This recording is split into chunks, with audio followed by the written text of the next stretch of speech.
So the plight of boys in this country is something that is it's concerned me for a long time. Yes, there are nuances, and yes, as we get older, we can learn, but it hasn't really got better.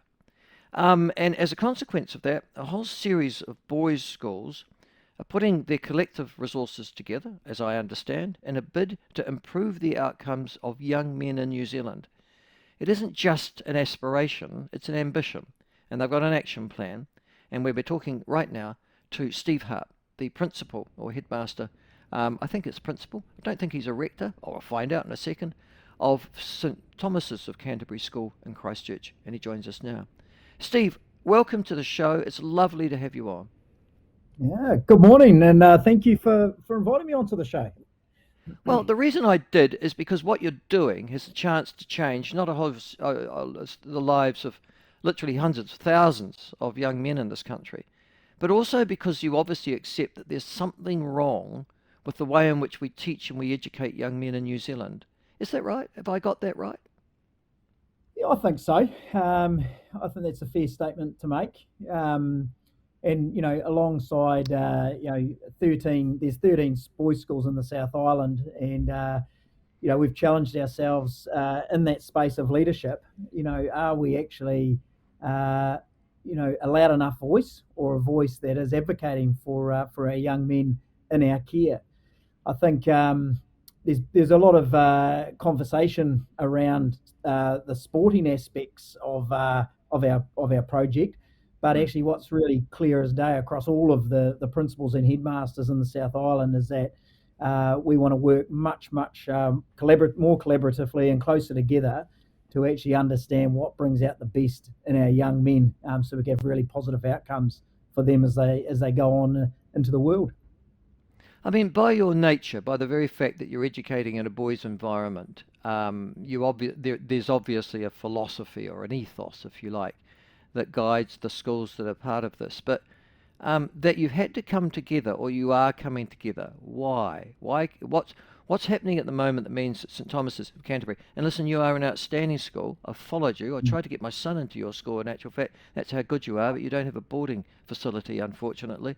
But you're an outstanding school. Why did you and Kings and I guess Otago boys, Christchurch boys, Nelson College, Marlborough boys, etc. Why did you feel the need that you had to come? What weren't you doing at your school? What you aren't you doing currently that you think you can do collectively? Yeah, I think one thing that we do know through the data is that boys in boys' schools do achieve well.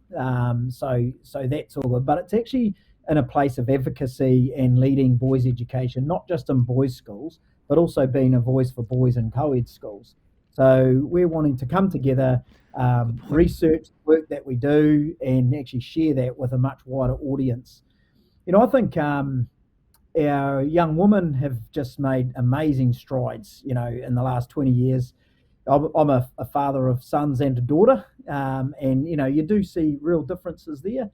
And, I think the work that's gone in and empowering young women and what we see in the attitudes of our young women is outstanding. But the big question I probably think we need to ask for boys is who's advocating for our young men, who's asking those questions, who's driving that forward for our young men. I think probably the closest we had was a wee while ago with obviously the work that Celia Lashley was doing. Mm. And I think that's probably the last time where I think there was a really strong advocacy place there for young men in education. So I feel it's overdue, and I, challenge myself and other principals of boys' schools that if we're not being a voice for our young men, who is? Because it probably is a wee bit deafening. I think the silence. The other real driver for me, Michael, was the a report that was produced out of London, the Centre of Social Justice, called The Lost Boys. Now that was a British-based research, but I think we'd have to be pretty naive to think that some of those issues wouldn't be. We'll see some of those similar issues here in New Zealand at some point if we don't do anything about it. So it's Well, really give me around. some example of what are the issues you're talking about that came out of that report that you think could be translated if we don't? What were some I of the was things you? I think one of the big ones for me was the massive number of young men that aren't in education, training, or employment in that 16 to 24 age group. Yeah. It's double the amount of young women. Mm. So it's a bit that really concerned me. So why aren't our young men? Well, why aren't the young men in the UK seeking to continue an education or go into employment or training? Where's the gap there, and why aren't they doing that when our young women are? So for me, it's a big one. It's not. This isn't a boys versus girls thing or a male versus female thing. For me, it's much more around. If we want our world to be a great place, we need our young women smashing out of the park. We also need our young men doing the same thing. So it's Well, there very much. was. I sat on Parliament's Education and Science Select Committee from 1990 to 1996, and at that time there was a very strong, led from Wellington, public campaign, Girls Can Do Anything. You'll remember it probably. Yeah. And they have done anything. They have broken through any barriers that were there of past gender, have been well and truly exploded after the last 30 years. Has Mm. that been at the, in your view, has that been at the expense of boys, or did everybody just forget that boys needed help too? I think it's the latter. I think it's. I don't think it's at the expense of boys. If anything, I'd say it's the lack of voice that probably has not done a great job for boys. So, whilst there was this great energy behind our young women, I think it's the gap was that there wasn't the same thing happening for young men. And I personally think the biggest we've seen such a big change in the world, and in terms of we see it in our young men all the time, a change in what masculinity is and identity. Mm. And that's a big piece of our work, I think, for our young men to actually understand who they are and where they fit into this world. Um, Yes, because that's a it's, really good question. Because here we have this, my daughter who's 20, she's second year at university. Thank God, I think I finally got off sociology, Steve. But she gave a speech a couple of years ago in her last year talking about toxic masculinity. Even now, there is a view that men are toxic by nature if they act in male or physical ways. Do you yeah. strike that as well at your school? I don't really. I like to use the term positive masculinity or a virtuous masculinity, and I think one of the mistakes we make is we do allow a minority of really poor behaviours to represent the whole group or the whole Yeah, whole cohort. I look yeah, at young men today, and look, there's always going to be people that display the wrong behaviours, or their maturity hasn't catched up, or they're doing the wrong thing. But actually, they are a minority. I think my experience with young men is the majority are actually fully aware of all issues that are going on, and if anything, feel really frustrated where there are other young men that let them down. having So said that, we would never have thought women don't think that way.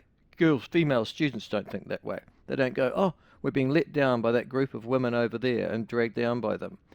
Why do men feel or boys feel responsible for people who act inappropriately when really they're not?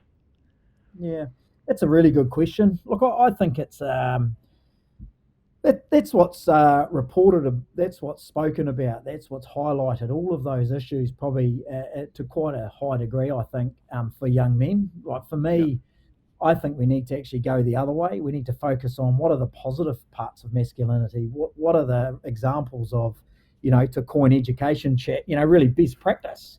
What are the best examples of masculinity from a character perspective? Focus on those kinds of things, and then it's like anything. People will do those things. If we focus entirely on all the negative stuff, when you highlight the negative stuff, if anything, you're giving it a great advertisement, aren't you? So You're that's our how real old are you? focus. Can I ask that question, Steve? Sorry. What decade are you?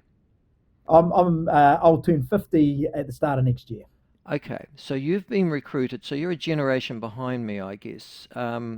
You went through teachers' colleges, universities. You got your training. You became a school teacher. You decided that that's what you wanted to do, and Yeah. then you have, through obvious talent and ambition, got to the position that you have now. Can I ask you, when thinking back to when you decided to become a school teacher, was your own profession welcoming to boys and to young men?